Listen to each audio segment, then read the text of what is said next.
Hey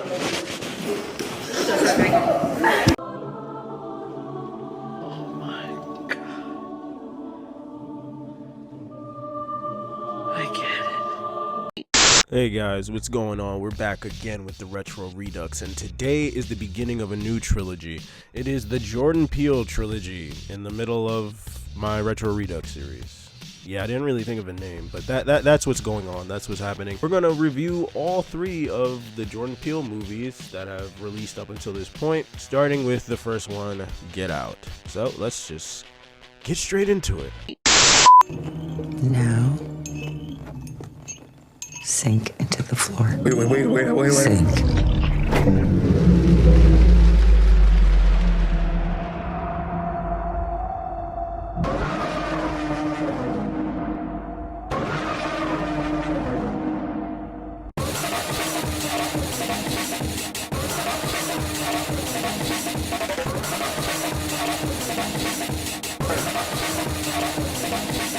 Fire. It's a reflection of our own mortality. Born, we breathe, and we die. Even the sun will die someday.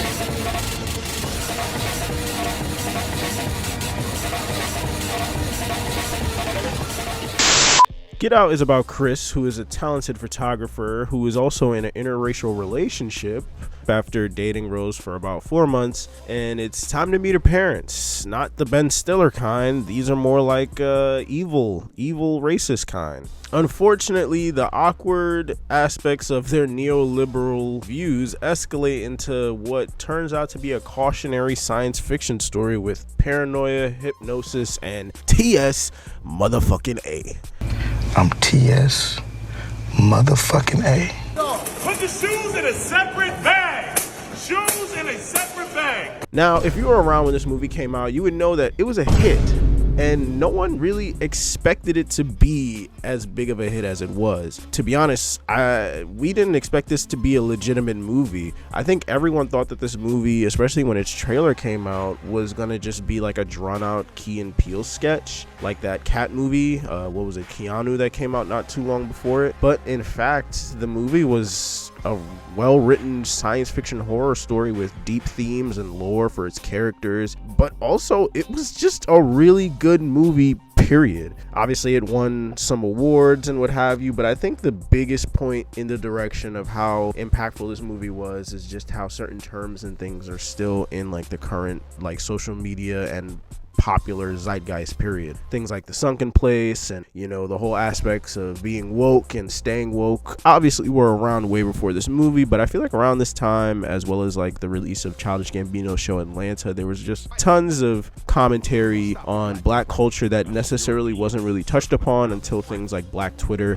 and other forms of black social media made it super popular.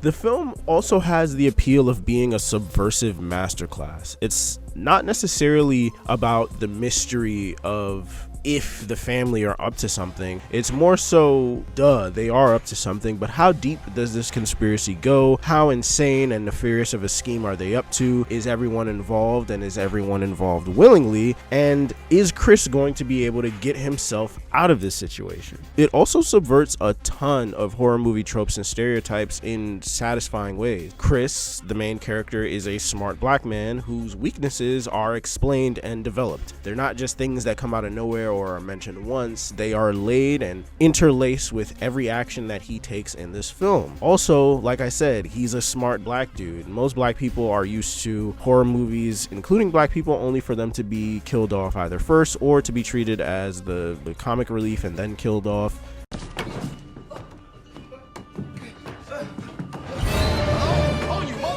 It's never from the perspective of the black person being the main character. Obviously there have been movies like that, but it's not the majority, and there's never really been a movie as impactful as this one in the horror genre with a black lead. Obviously there have been some, but this one broke records and it won awards, so at least in the modern era, the past 10 years, this is probably the most impactful black horror property, period.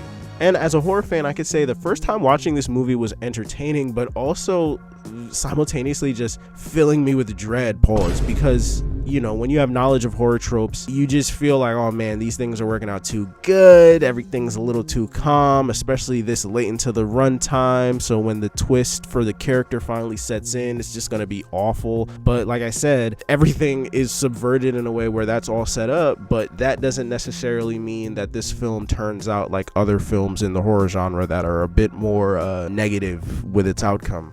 And to be honest, it's incredibly satisfying to not only see a smart black man as the lead in a horror movie, but he's also successful and intelligent in his efforts in the film. It doesn't just fail or end in a depressing way. And even though there is the alternative ending, which is a bit more realistic, I just feel as though the ending with Chris getting rescued by his boy who has been looking for him the whole time is way more satisfying. Things don't have to be realistic. The movie is pretty much normal humans doing the body snatcher thing, so the idea of it not being completely realistic is fine with me. Like, I'm okay with that ending, and like I said, overall it was just like a feel-good third act. The main antagonists aren't just cosplaying as ignorant neoliberals, you know, they're playing even more coy just to see how close to uncovering the truth Chris truly is. You know, they're just saying certain things to make him feel a little crazy, but never to truly embrace the fact that everything that's happening and everything that's going on and how they're speaking to each other is completely insane. It plays on the entire dynamic of race relations in a pretty interesting way. Earlier, the Armitages, they're so well written as villains. Each of them,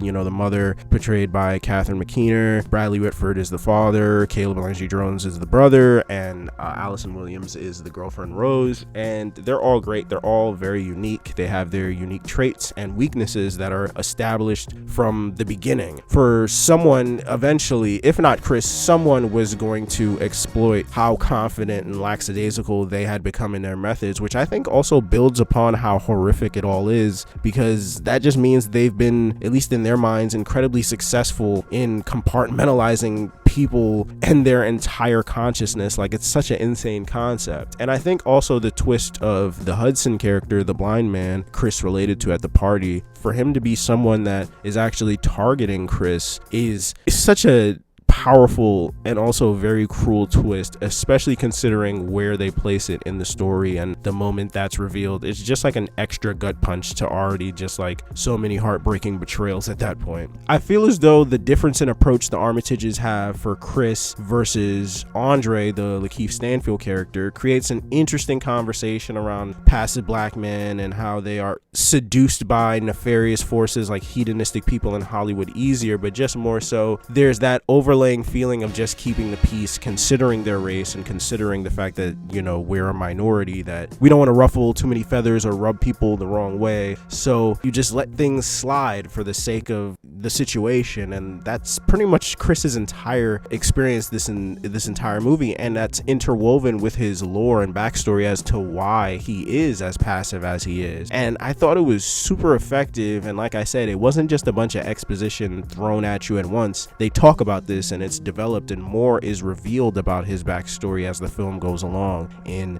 you know, realistic and effective ways through conversation. So I really enjoyed that. The movie itself isn't really that scary. The horror elements is more so just the actions of the characters and the circumstances itself being incredibly horrifying, but the film never really scares you. There are a couple jump scares, but they're blah. And like I said, the real horror is honestly the reveal of what the family is doing, and considering the fate of their victims, it's incredibly horrific to me, since it's a fate worse than death. The sunken place as a concept is still incredibly ingrained in modern conversations on racial, social, metaphorical, or even meme-phorical circumstances. It only takes a little bit of white brainwash to activate the coon chip in the average. It's a concept that is still somehow, you know, treated as a joke, but also can be a part of a thematic sentence in a very important essay. So, you know, just on that level, as a plot device, it's amazing, but also visually,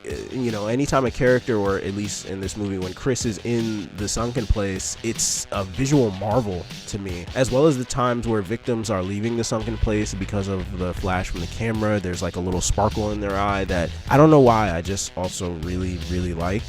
The film itself is visually great. I love the framing of certain shots, like the first time you see the house or the room Chris wakes up in near the end of the movie. And I think the color grading overall is really great. It's a little faded, it's a little desaturated just a bit, but not to the point of it losing color. It still has like a color identity, a color palette that's still vibrant. It's just slightly desaturated, and I really like that. And finally, I think Lil Rel Howery's performance has to be commended as well as Chris's friend. I'm forgetting his name. I think it's Rod. And you know, that character could have easily ruined this movie. It could have easily messed up the overall tone that the film is presenting, but the dialogue in his scenes are written so well, and his performance is so good as well. And you know, all credit to the actors that he performs with in the police department scene. And don't ever say that I don't do nothing for you. Oh, white girl. Oh, they get you every time. He's just hilarious, and everything he says just, it makes you laugh out loud. Knee slappers, like, I'm not gonna lie. And he says pretty much everything you think in the movie. It's just, obviously you wouldn't listen to your friend because what are the chances of that shit happening, which obviously is another subversion, which is why I really like his character. His entire point is to exist and be a subversion, because everything he says not only comes true, but he actually saves the day at the end. He's not just a comedic relief character. So, shout out to them for making pretty much every character in this movie mean something and actually be important, not just there for a joke or for a cameo or anything like that. Everything and every moment and every conversation has a purpose. And that's pretty much it. This movie still holds up, and it's not because of the shock value. I think that's what made it one of my favorite movies when I saw it, was just like how shockingly good the film was the first time you see it. Without the shock value, I still think the other qualities in this film that I liked are still just as good as the first time I watched it. I think it's amazingly written, very sharp. The characters are all well written. The comedy sprinkled in effectively breaks the tension up and helps the pacing, but the horror is so well written that the film never really feels compromised by how much comedy is in it. And Daniel Kaluuya's performance is fantastic, as long as the rest of the cast, but he is such a standout with his physical acting. And there's a concept in this film so deep that there are still conversations about the themes presented in this film to this day. So overall, I still love Get Out. We're going to talk about Us, maybe not next. I do have some reviews of some films that I'm going to upload in between this, because I just saw them and I had some thoughts. We'll get to Us and Nope eventually, and then when we get to Nope, I will be able to tell you which of the three films after this current rewatch are my favorite. But other than that, if you enjoyed the Retro Redux this time, let me know in the comment section down below. What are your thoughts on Get Out? Also put that in the comment section. Like, share, comment, subscribe, all that good stuff, and I will see y'all in the next one. Bye bye.